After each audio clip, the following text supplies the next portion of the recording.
guys, Mustached Tom here to review the 8 show. So I came across this randomly and I was like, I was into the vibe of your Squid Games and shows of the more Korean persuasion, and I came across this, so I was like, I'll give it a shot. Seemed like it could be in that sort of general park. Well, in a sense, there are quite a few distinct differences, but we'll get into that. So the 8 show follows, 8 contestants, surprise, surprise, all from different backgrounds and so on and so forth.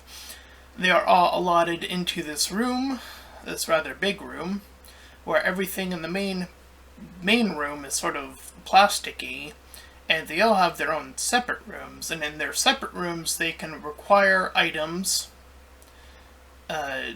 in any amount of fashion, or up to amount of fashion, with the exclusion of certain things, I think. I think there were like a few exceptions.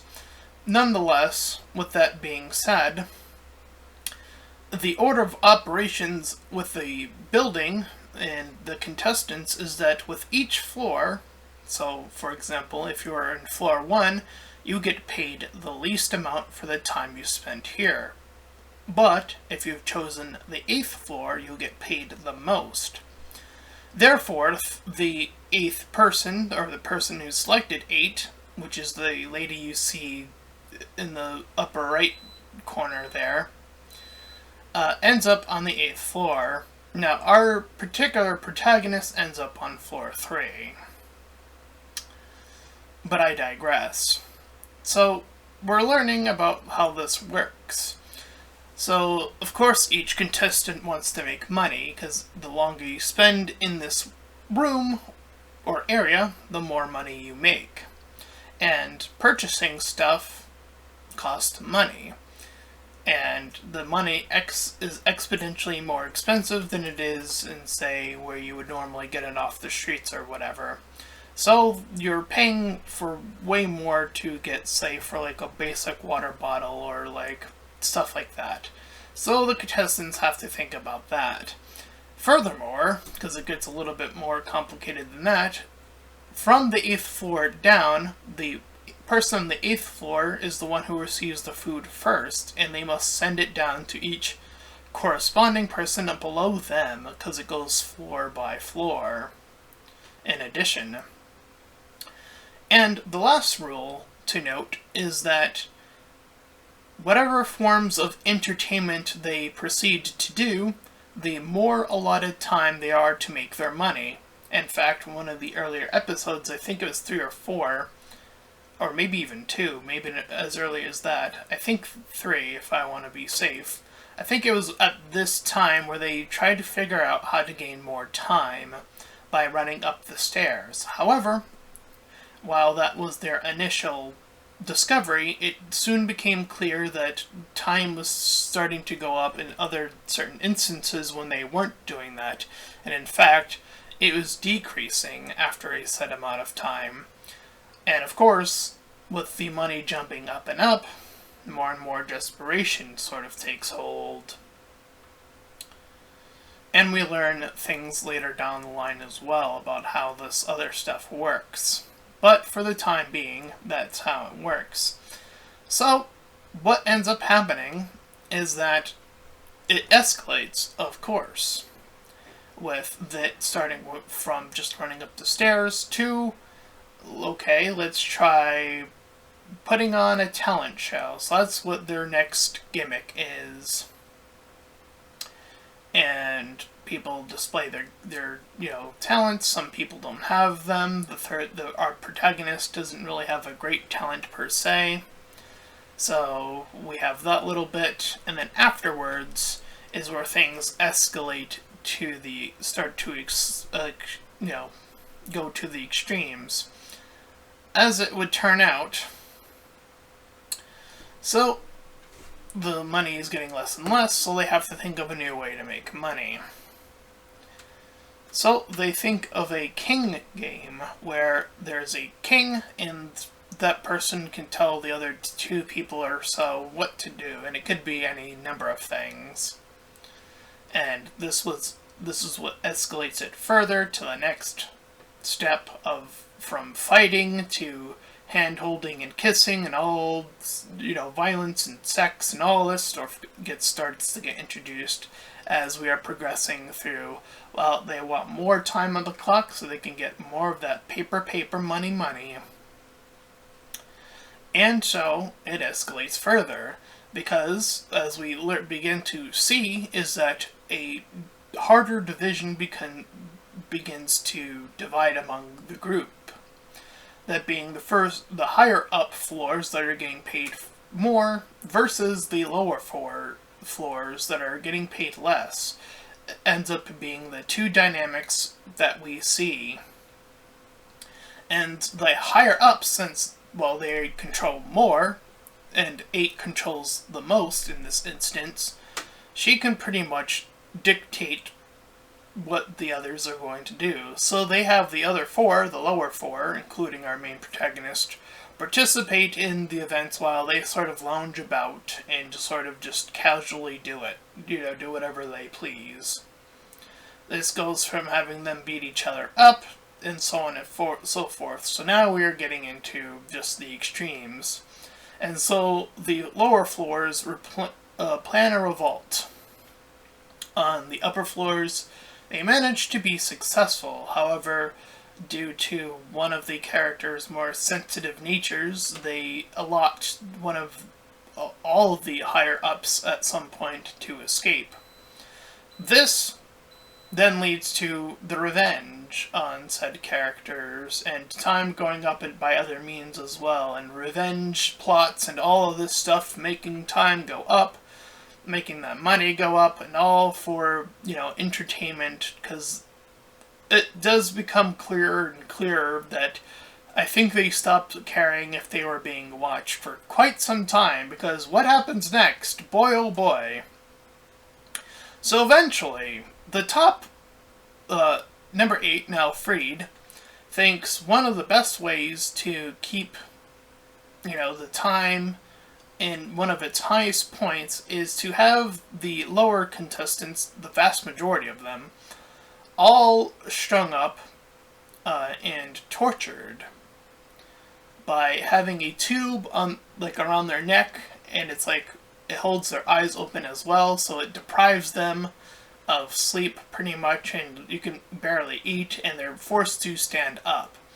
And the next sequence is most of our characters in this position, pretty much, while she and one other character who's not so much in tow for this sequence to sort of go about it.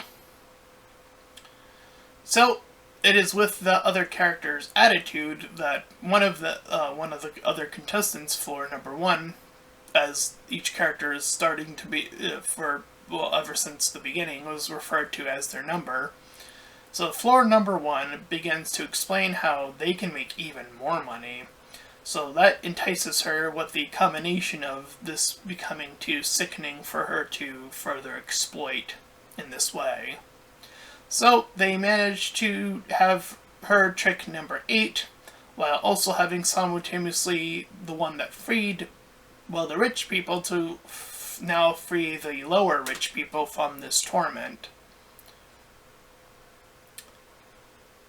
And so we learn even more things about how number 1 increased the time by torturing the higher ups at a certain point. We learn that later on. We learn that there's no true way to get to the upper floors, so everything was predetermined by the point of selecting your floor type. So there's that, and so on and so forth. And, yeah. So, the show ends when they get sick and tired of it. Our main characters, the lower floors primarily. So they incapacitate, 8 to the degree that which they can without killing, because killing is not allowed.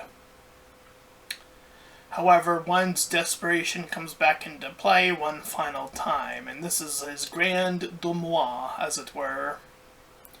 as he high beams it for trying to get more time on that clock because he's trying to get that big money, you know. And this ends up actually costing him his life. So, yes, number one, the lowest floor, the one who was getting paid the least, ended up suffering the most because he dies in this. As for everyone else, well, as it would turn out, they figure that there's even more time on the clock. The death is a penalty thing ends up being like a complete non-rule, as it were, or so it seems. Or maybe it's not like, or maybe it's like if you kill each other, that's against the rules, but I guess he put his own life on the line, so I guess that doesn't count, I guess? I don't know. Anyway, point being is that they start going after the cameras that are all over the place. So once all the cameras are done, there's no more show. Therefore, since there's no more show, they are forced to be released. So everyone gets out. And then they proceed to hold a funeral for number one, and we learn that the 8 gets arrested and loses practically all her money, so that's her payment. Because she was kind of like the cocky, arrogant sort of character who was like, very easily swayed into the money sequence, as it were, and more so into other strangeness and the whole torture bit as well. So yeah, there's plenty of that. That's her ultimate punishment as she loses all her money, I guess. So the rest of the contestants kind of go their separate ways from that point, and that was the 8 show. So this was interesting. I guess this show really puts into this tight sequence of what people will do for that money. And when you put the money discrepancies, creates a level of revolutions that would be interesting, or are interesting to see displayed here. And what type of dynamics that create, and how fast it was from the first episode. I mean, it really was just this wasn't told to them. They were just given these little cards to choose from. They weren't told like, hey, if you pick number 8, you'll be all good and stuff like that. Now, of course not. So there is this sort of unfairness to this game, and it is something they all signed up for, regardless. So it's definitely a criticism, I suppose, of payment. Though I suppose that is sort of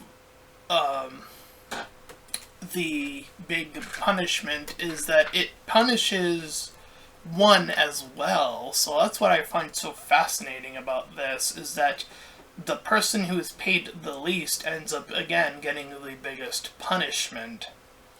And maybe there's something to be said about that in terms of how the poor get treated outside of these types of circumstances. How they get treated with the small space, how they get treated and feel desperate enough to dig their way or attempt to dig their way out, and feel like no matter what they can do, they're stuck, essentially. And, the ultimate penalty for that ended up being death for him in particular, because he took it to that risk. He took it to that because he wanted that money. And that's how much he wanted it. He craved it because there was nothing else in his life. As we learn the characters' backstories for each episode, we get a little bit of snippet of each character and their entry into this area. So yeah, I found this show quite enjoyable. And yeah, it definitely does kind of ring in the same sphere again as these other shows I've been watching out of the Korean sphere. And definitely a show I wouldn't see coming out of America, that's for sure. Especially with the whole torture scene. I don't think America would ever, Americans would ever allow that to be shown at all. But hey, who knows, right? I mean, we tried to do a copy-paste Squid Game after that success, so who knows, right? Things are weird these days, so who knows what of the possibilities. Anyway, in terms of a score, I think it's an enjoyable show. I'd give it a solid 7 out of 10. And no, I'm not gonna do the whole bit of like, haha, 8 out of 10 because it's 8. No, I think it's fine. And yeah, that is my review for The 7 Show. If you ended up enjoying it, then please feel free to like, comment, and subscribe. Also make sure to check out those links in the description. I want to head you to my petition to help out small YouTubers, second to my PayPal where you can help support me and my channel directly, and third to my Discord server you join, collab, chill, do all that cool stuff, and until next time everyone, bye bye.